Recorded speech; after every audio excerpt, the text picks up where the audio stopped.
Here are the top stories for today, October 12, 2021. Severe tropical storm Maring leaves a trail of damage as it drenched parts of northern Luzon. At least 9 people were reported dead as floods and landslides batter communities in affected areas. President Rodrigo Duterte is optimistic that the vaccination of minors against COVID-19 will roll out on October 15 as more jab supplies pour in the country. Time for slight easing?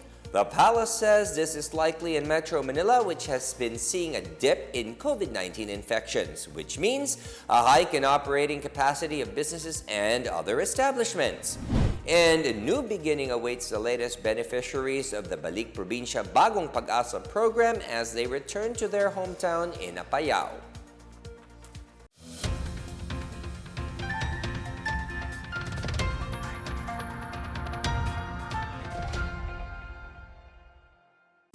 Good day, I am William Theo. Welcome to the PNA Newsroom. Our top story tonight, severe tropical storm Maring drenched parts of northern Luzon, causing floods and prompting the evacuation of residents in low-lying areas.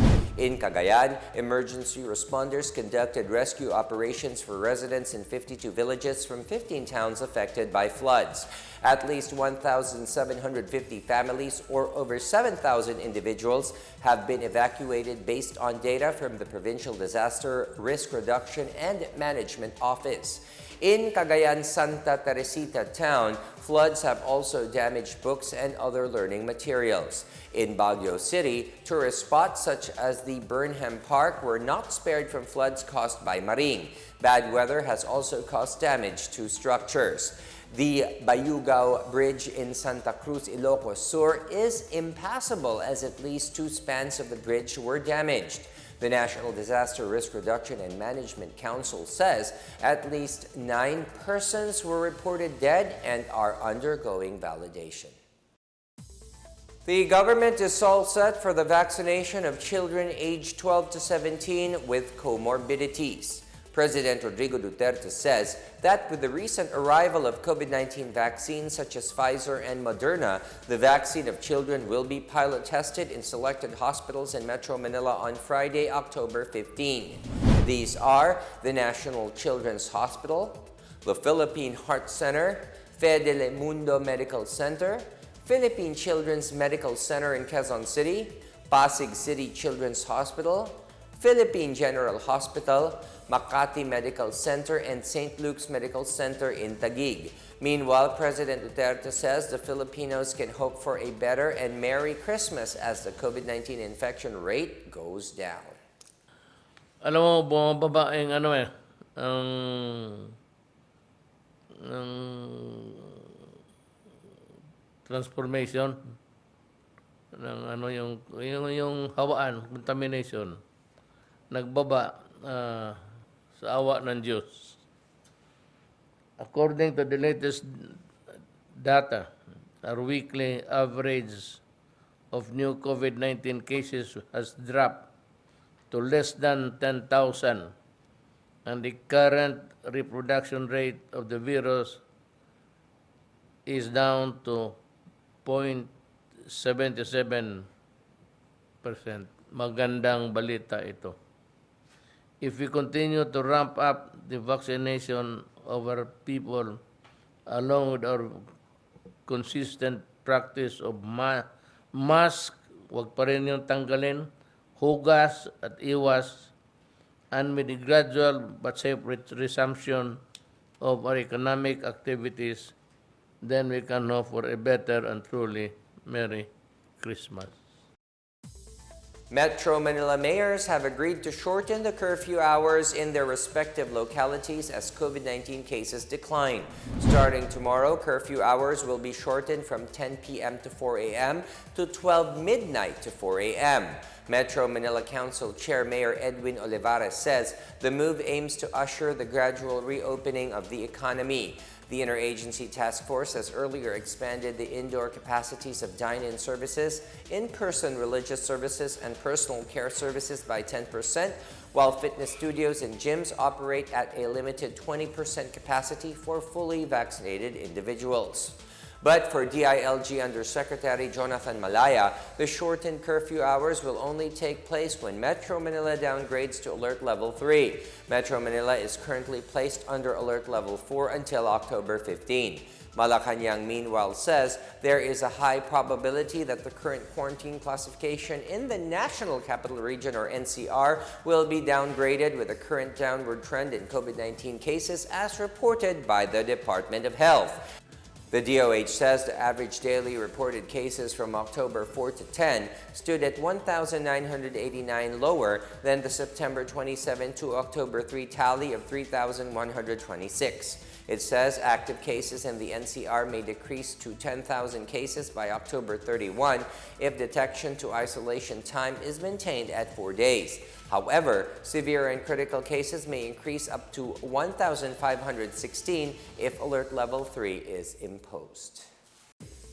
Health Secretary Francisco Duque III reports that more healthcare workers have already received their benefits and allowances mandated by law. In last night's Talk to the People address, Duque said about 15.9 billion pesos have been dispersed to our frontline health workers. This includes COVID-19 sickness and death compensation as of October 6 and Special Risk Allowance or SRA as of October 8.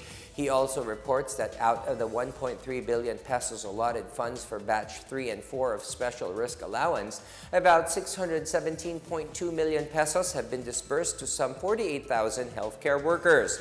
Duque also reports that some 375 beneficiaries have been added among those who can avail of the COVID-19 sickness and death benefits. Total beneficiaries account for 25,495 and the total amount dispersed to them is 604.6 million pesos. Makakaasa kayo na patuloy namin susuportahan ang ating mga healthcare workers sa direktiba po ng ating pong mahal na Pangulo at ito po ay para sa atin mga manggagawang pangkalusugan at sa pamamagitan po ng pagkalap ng pondo upang tuloy-tuloy na maibigay ang benepisyong nararapat po sa kanila. The government is working to provide enough supply of medical oxygen in the country during the pandemic. National Task Force Against COVID-19 Chairperson Delphine Lorenzana says the government will put up a one oxygen command center in all regions to ensure stable supply, especially in areas with a high number of COVID-19 cases. Para tugunan ang pangangailangan sa medical oxygen, magtatalaga tayo ng one oxygen command center sa iba't ibang rehiyon tulad ng ginawa sa rehiyon 9. Maglalabas tayo ng pulisiya para magkaroon ng green lane sa mga pantalan para sa mabilis na paggalaw ng oxygen supply at tiyakin na hindi mawawalan ng supply ng kuryente sa mga plantang gumagawa ng medical oxygen. In Bacolod City, more hospitals earlier sought the assistance of the local government to address the shortage of oxygen supply. Records show that the average daily consumption of local hospitals is 863 units of 50-kilogram cylinders with a maximum recorded consumption of 1,247 cylinders at some point. Mayor Evelio Leonardo said he met with oxygen producers and distributors to prioritize the production and distribution of oxygen for hospitals amid the increasing admission of COVID-19 patients. Last month, the City Council has passed Resolution number 489, urging the Department of Trade and Industry to strictly and closely monitor the sale, purchase, and disposal of medical oxygen gases in certain retail and/or wholesale stores in Bacolod. The Food and Drug Administration maintains that breakthrough infections in the country only occur in low percentages. FDA Director General Eric Domingo says 90% of the breakthrough infections occur in people aged 18 to 39 years old, and 5% occurs in elderlies aged 60 to 75 years old. Only 10 to 20 individuals among those who get inoculated with AstraZeneca got breakthrough infections. Meanwhile, out of the 10 million who were inoculated with Sinovac, about 50 to 60 individuals got breakthrough infections. So yung breakthrough infection po, tinatawag natin siyang breakthrough kapag ang tao ay na-complete niya yung kanyang doses ng vaccine. Kung Janssen po yon, 1 vaccine lang. Yung iba namang brand, 2 vaccines. 14 days after the last vaccine. Pag nagkaroon pa po siya ng COVID, yun po tinatawag na breakthrough. At meron po tayo niyan na report from the general population na 516 cases or about 0.0025% out of 20.3 million fully vaccinated individuals, which is really po a very, very low number. Domingo also stressed that there is no need yet for booster shots, especially for those who got Sinovac jabs, as its effect is not waning so far. And we see that as we go through time, ito po nasa dulo, 5 buwan na po yan, 150 days, hindi naman biglang tumataas yung number of people getting breakthrough infections dito po sa Sinovac. Ibig sabihin, at this time, wala pa po talagang pangangailangan na magbigay ng booster dahil hindi naman tayo nakakakita pa talaga ng waning effect po ng vaccine. Dahil kung at 5th month, makita po natin na bumababa na yung kanyang protection, dapat dumadami po yung nagkakaroon ng breakthrough infection. Pero hindi pa po natin nakikita yun at this time. Still to come, around 700,000 Filipinos avail of the government's drug rehabilitation programs. And the palace says Maria Resa's Nobel Peace Prize victory is not a slap on the government's face. Details ahead, this is the PNA Newsroom.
The Department of the Interior and local government reports that more drug users have recovered from drug addiction.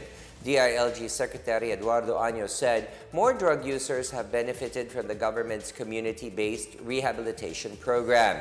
He also said that the DILG has intensified its anti-illegal drug operations. Nakikita po natin noong 2017 ay 149,000 lang po ang nag-aabil ng community-based drug rehabilitation program.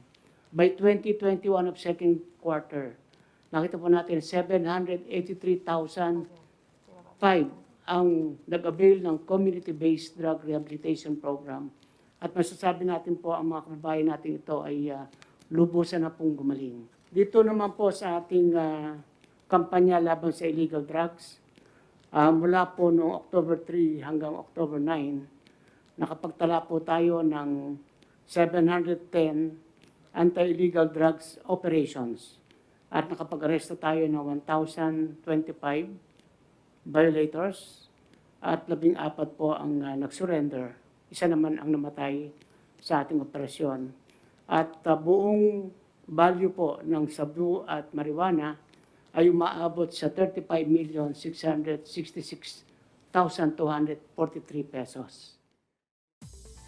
Malacanang maintains that Maria Resa's Nobel Peace Prize award is not a slap on the government's face, saying no one has ever been censored in the Philippines. Presidential spokesperson Harry Roque congratulated Resa for being the first Filipino recipient of the prestigious citation and the first woman to receive this year's Nobel Prize award. However, he noted that Resa, who was convicted for cyber libel and is facing other charges, still has to clear her name before the Philippine court. Roque also said the executive department has nothing to do with the shutdown of media giant ABS-CBN, which was claimed by some as an attack on press freedom in the country. He also quoted national artist S. Sionil Jose, who said the real test for press freedom was during the Marcos dictatorship when he imposed censorship, closed all media, and jailed journalists. Presidential spokesperson Secretary Harry Roque says he expects the first regular elections of the Bangsamoro Autonomous Region in Muslim Mindanao to be rescheduled. In his palace briefing, Roque said that instead of 2022, the BARMM polls may be reset to 2025. House Bill 10121, proposing to postpone the BARMM elections for 3 years, was approved on September 15, a week after the Senate passed its version. The bill targets to give the next president the power to appoint the 80 members of the Bangsamoro Transition Authority, or BTA, which will then hold office until May 2025.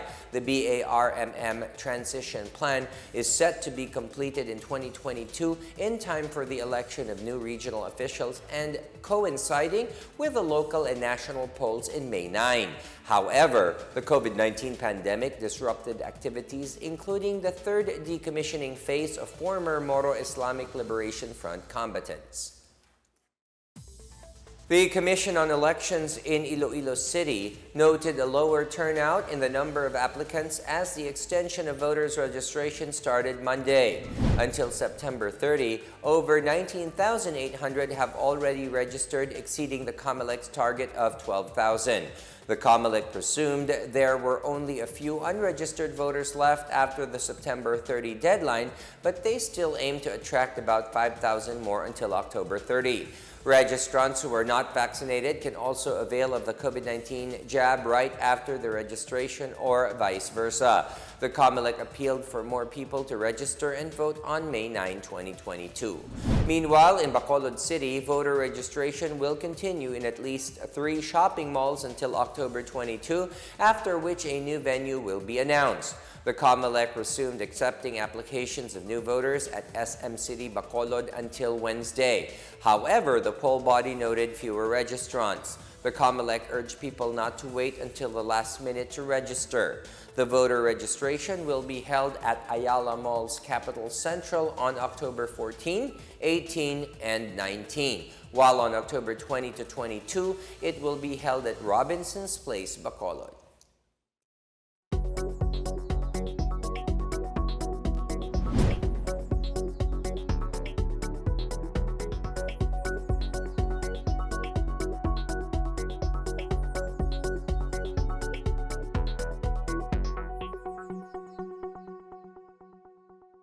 Up next, a fresh start awaits beneficiaries of the Balik Probinsya Bagong Pag-asa program as they return to Apayao. And from house room to class home, this teacher in Iloilo gives a creative twist to distance learning. Back after a quick break, stay with the PNA Newsroom.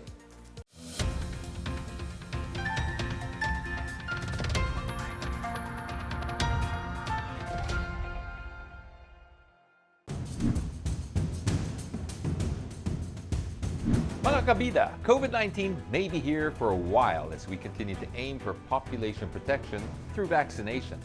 So to keep you and your family safe, look for the Safety Seal sticker whenever you go to malls, eat out in restaurants, or visit any private or public establishments. This Safety Seal certification signifies that an establishment is compliant with health and safety protocols set by the government to prevent the spread of COVID-19. Kaya, you're guaranteed of health and safety consciousness of the places you go to. Remember, bida ang may tatak. Check if there is a safety seal along the entrance area of the place you're visiting para ligtas ang pamilya, ligtas ang bayan.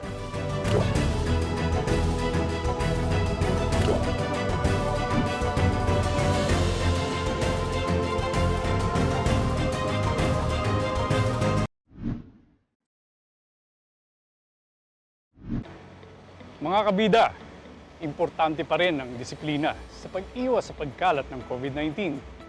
Upang masiguro ang kaligtasan ninyo at inyong mga pamilya, hanapin ang Safety Seal sticker sa inyong pupuntahan. Mapamall man ito, kainan, pasyalan o kahit na anumang public o private business establishment. Ang safety seal ay tanda na ang isang establishment ay sumusunod sa minimum public health standards ng gobyerno upang maiwasan ang pagkalat ng COVID-19.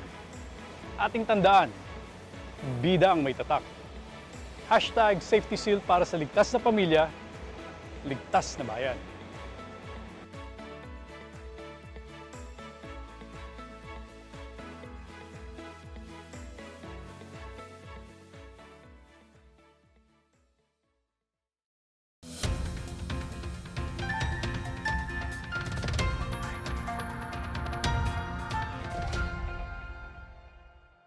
A family is returning home today, October 12, to Apayao through the national government's Balik Probinsya Bagong Pag-asa program.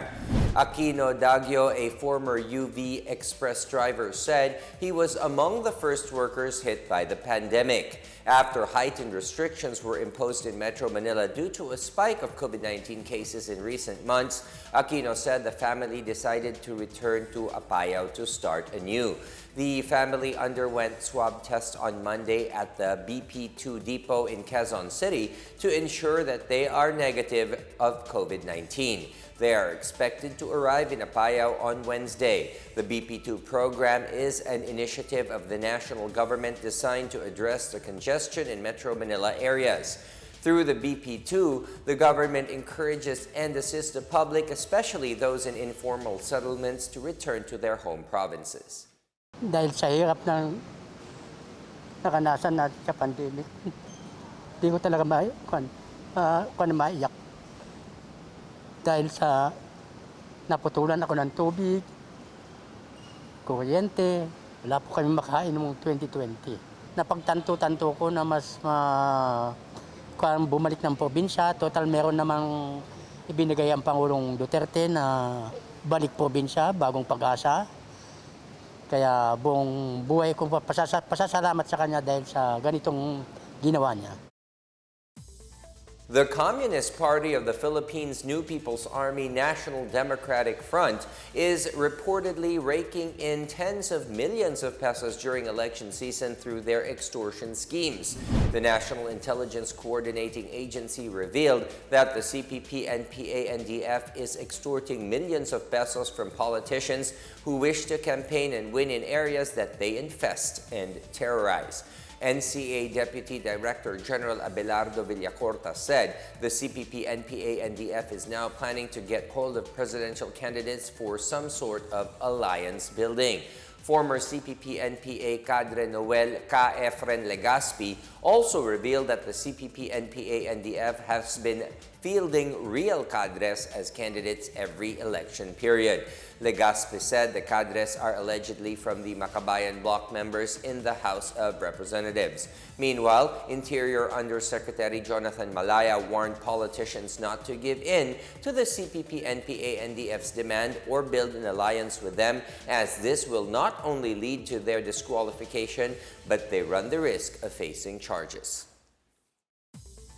In our news overseas, developed countries are reported to hold hundreds of millions of excess COVID-19 vaccine doses at risk of expiring before they can be given to people in developing countries.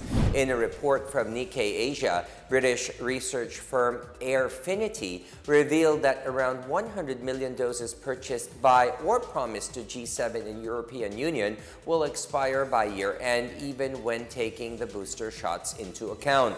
Meanwhile, around 240 million doses in total held by developed countries will expire within 2 months at a time when it is difficult to send the doses to emerging economies.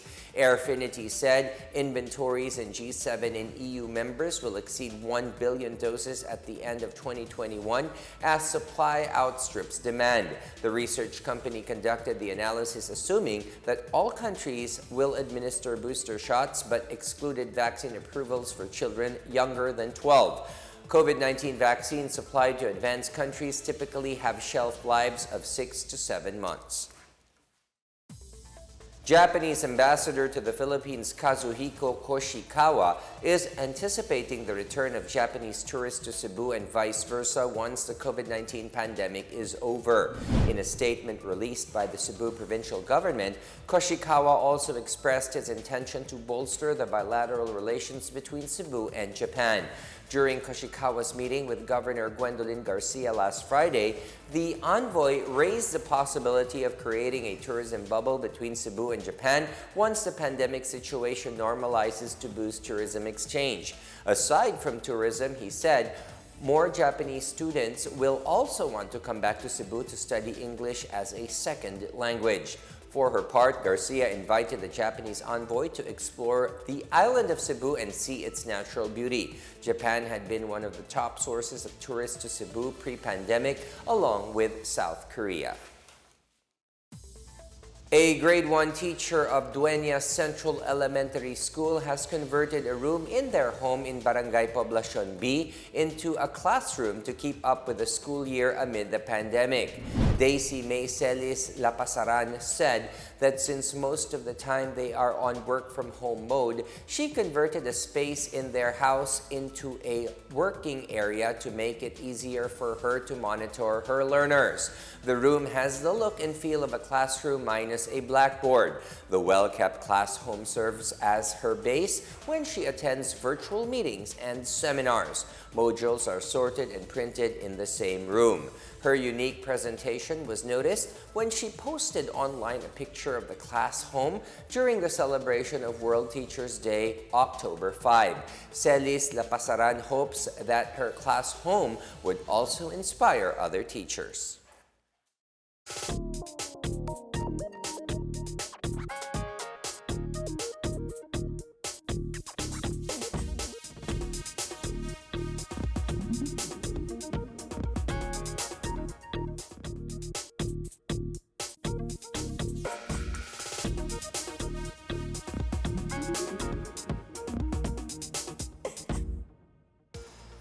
Let's take another look at today's biggest stories. Severe tropical storm Maring leaves a trail of damage as it drenched parts of northern Luzon. At least 9 people were reported dead as floods and landslides batter communities in affected areas. President Rodrigo Duterte is optimistic that the vaccination of minors against COVID-19 will roll out on October 15 as more jab supplies pour in the country. Time for slight easing? The palace says this is likely in Metro Manila, which has been seeing a dip in COVID-19 infections, which means a hike in operating capacity of businesses and other establishments. And a new beginning awaits the latest beneficiaries of the Balik Probinsya Bagong Pag-asa program as they return to their hometown in Apayao. As Filipinos, we all have a vital role to play in preventing the spread of COVID-19.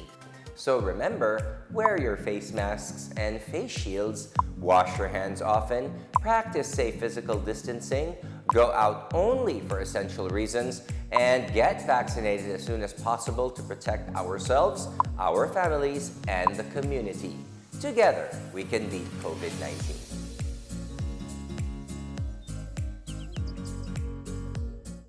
Thank you for watching another episode of the PNA Newsroom. For more news content, check our webpage or log on to the Philippine News Agency's Facebook and Twitter accounts. For more stories about the government and how it serves Filipinos, look for these hashtags in all of our social media platforms and websites. We are shown on the pages of the PCOO and its attached agencies. Also watch us on television on PTV4 and IBC 13. And it is 74 more days to go before Christmas. And that's your daily dose of the biggest stories that you need to know. From the PNA Newsroom, we tell stories that inspire change. I am William Theo. Good day. Stay safe, everyone.